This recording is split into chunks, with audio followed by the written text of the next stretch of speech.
Open అంటే ఏమీ లేదు. నిత్యంగా కూడా నేను వచ్చాను. మీరు గుళ్ళో లేకపోతే రోజు ఒక వీడియోలో ఉంటాను ఛానల్ పబ్లిక్ మీడియాలో, అవునా? లేదంటే పేపర్లో ఉంటాను. వాస్తవాలు చెప్తున్నాను. ఇప్పుడు ఏమైనా ధర్మం కోసం చేసేవాడికి తిప్పలు తప్పదు. తెలుసుకున్నాం, పోరాడుతున్నాం, సాధిస్తున్నాం, ధర్మం కోసం దేవుడి కోసం నిలబడుతున్నాం, అంతే కదా. ఇది కన్నా మనకి ఇంకేముంది? ఈ సమయం మనకి వదిలేసి ఒక 1000 రూపాయలు పనికి పోతే 1000 రూపాయలు వస్తుంది కదా.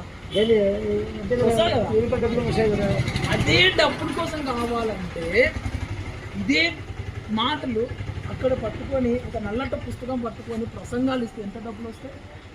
దశమ భాగాలు వస్తాయి, కానుకలు వస్తాయి, ప్రథమ ఫలం వస్తుంది, అవునా? ఇంట్లో కోడి గుడ్డు పెట్టినా కూడా ఫస్ట్ నాకే వస్తుంది. వాళ్ళ ఇంట్లో ఎనుము ఈనినా కూడా నాకే వస్తుంది జుమ్ము, అవునా? ఇంకేం కావాలి?